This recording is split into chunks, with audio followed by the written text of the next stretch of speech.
Bienvenidas y bienvenidos a Mariposea, este espacio que ya se transformó en una excusa para hablar de autismo femenino desde la experiencia real, sin máscaras y sin mitos, y con la libertad de quien aprendió tarde pero a tiempo, que también tiene derecho a desplegar sus alas como una de mis mariposas. Hoy me gustaría comentarte algo que plantea el doctor Bryce Devon en el libro El autismo sin máscaras. Él es un psicólogo, debe de estar debe tener 36, 37 años. Él es escritor, es autista y tiene un doctorado en psicología social y es un investigador en el campo de la neurodivergencia.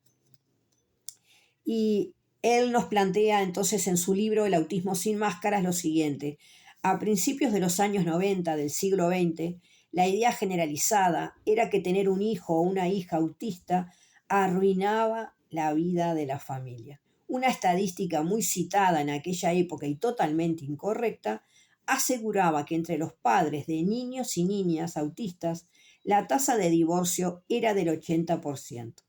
La neurodivergencia era un horror que les tocaba soportar a algunas familias y los niños y niñas discapacitados eran sutilmente los culpables de haberla traído al hogar. Inclusive, no solamente esto, yo tengo el recuerdo de que por la década del 70, del 80, tener cualquier hijo con una afección en cualquier campo de la salud mental también era un estigma social. Yo me acuerdo de que se hablaba en voz baja en la cuadra de una familia que pobrecitos los papás tenían un niño Down, o pobrecita aquella otra familia que tenían una nena que estaba en silla de ruedas, ni siquiera pertenecía al campo de la salud mental, pero eran esas cosas que se hablaban en voz baja porque parece ser que en voz alta nadie se animaba a señalar a esa familia, pero todo el mundo en voz baja estaba con eso de que pobrecitos, ¿no? Lo que les tocó. Yo te voy a contar algo, porque este espacio, como es una excusa para hablar de autismo femenino, te voy a contar algo que me sucedió a mí no hace mucho, hace un par de meses. Secundaria es muy cruel, así nomás. Y me amparo en mi falta de filtro para contarlo. En determinado momento, yo estaba pasando por una situación bastante fuerte en uno de los liceos y se me acerca una autoridad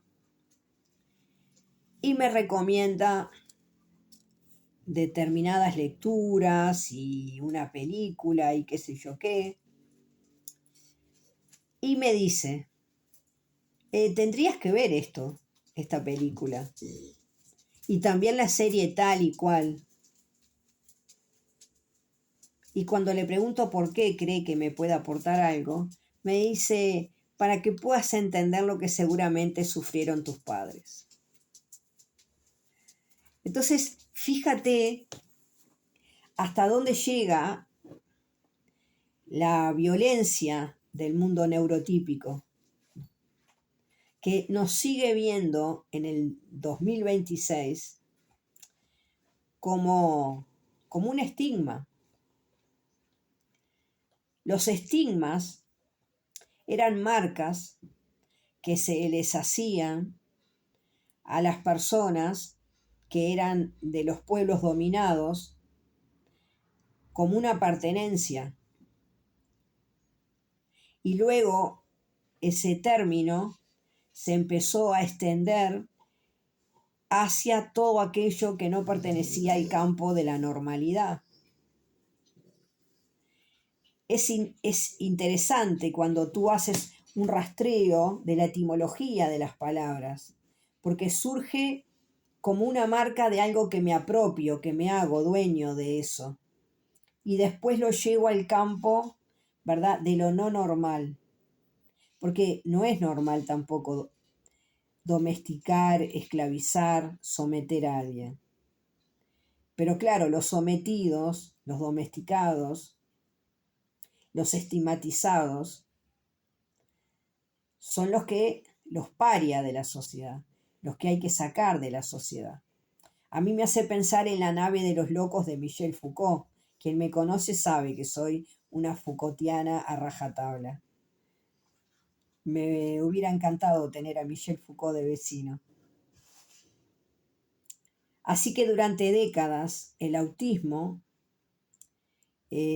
no solamente fue investigado, definido a partir de un modelo masculino, sino que también las investigaciones iban orientadas no hacia el sufrimiento de la persona con autismo, sino los libros que también se creaban eran de ayuda para los padres pobrecitos que tienen una hija o un hijo en esta condición y para los cuidadores durante décadas. Cuando tú empiezas a buscar bibliografía del espectro autista y empiezas a hacer una investigación rigurosa, lo que te encuentras son libros que aconsejaban a los cuidadores de cómo cuidarse de estas niñas y de estos niños problemáticos. Hay una autora, Mari Kursinka, que ella se propuso crear recursos que fueran compasivos y que contemplaran el comportamiento de niñas y niños que ella llamaba de espíritu inquieto.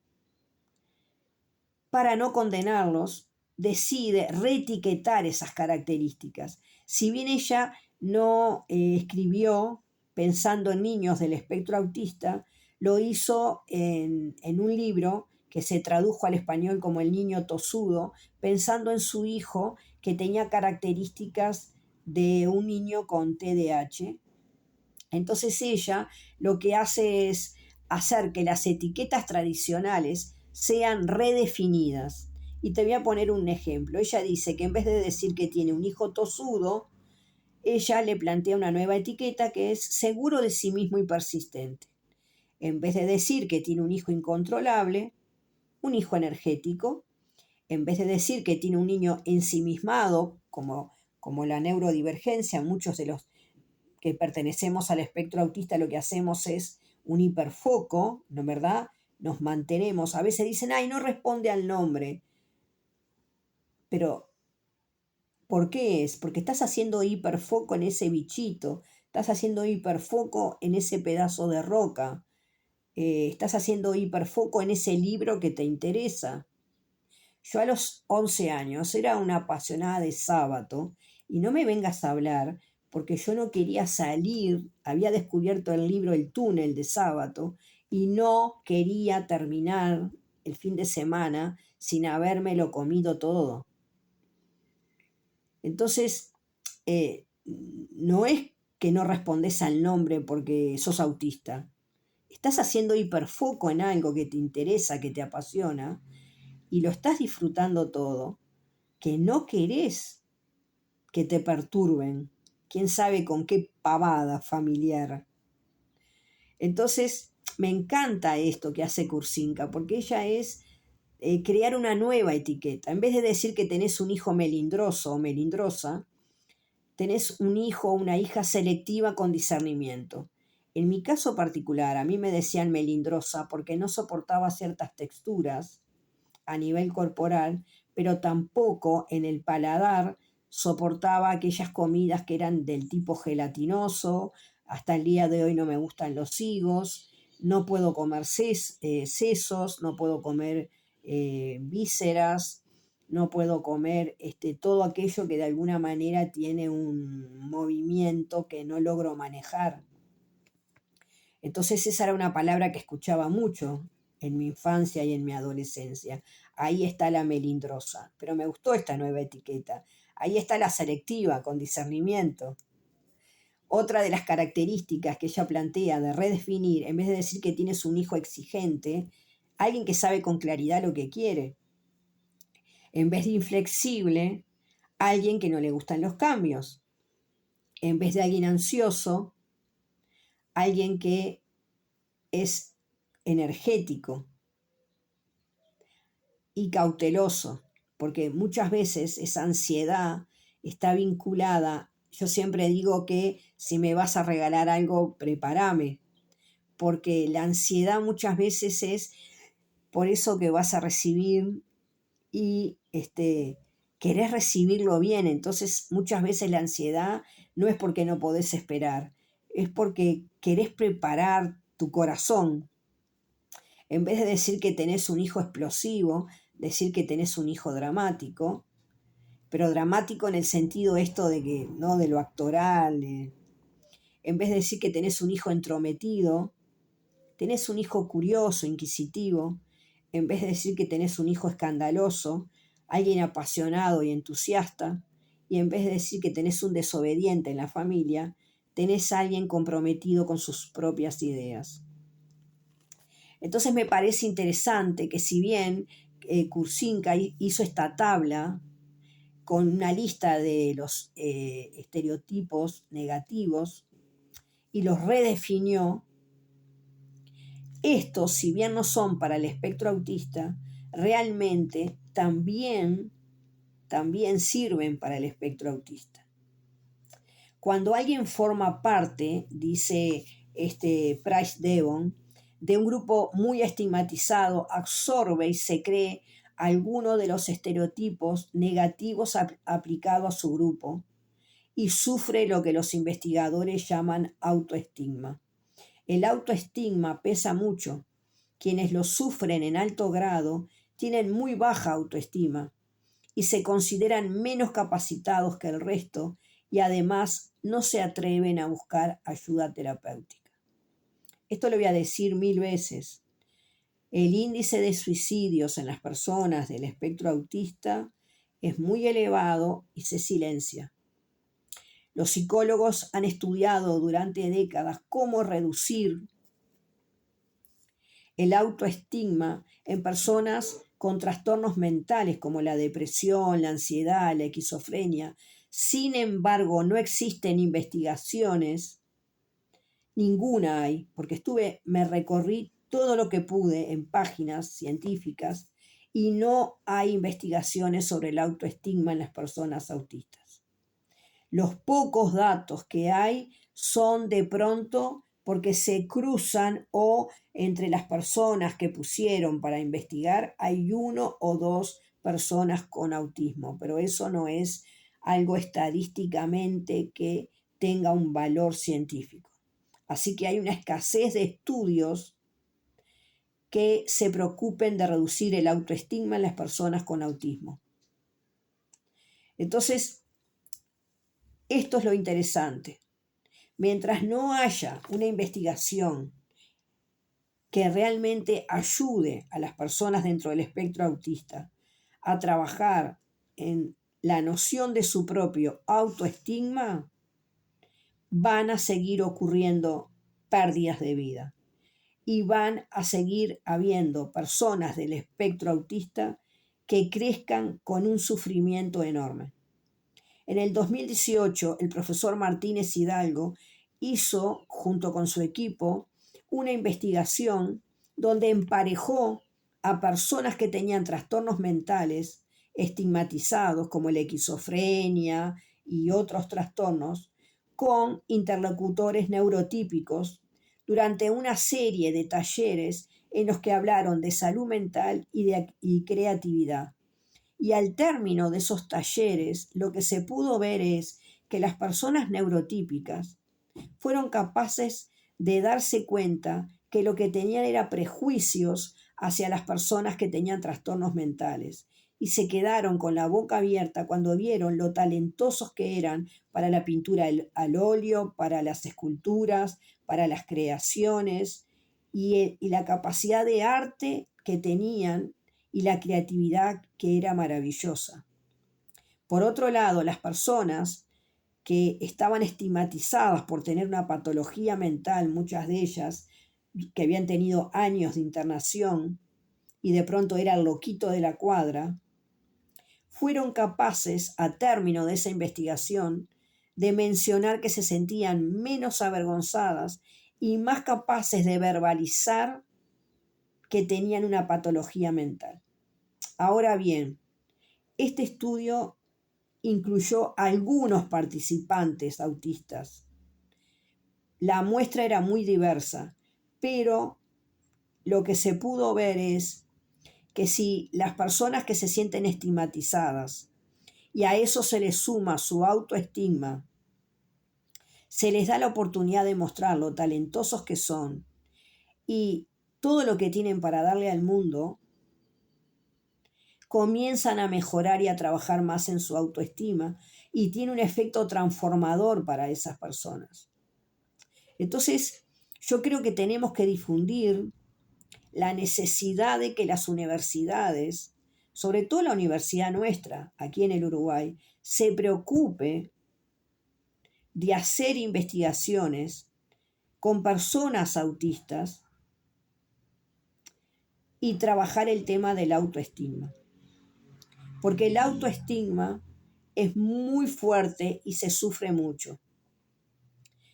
Hay personas que han aprendido a detestar de sí mismas el ser autistas, se sienten incómodas de pronto por el tema de cierta terquedad, del infantilismo que se le puede atribuir, de parecer como un robot, de la falta de filtro, de una curiosidad desmedida o de tener ciertas características propias del autismo y que algunas me han escrito y me han mencionado que se sienten avergonzadas por tenerlas.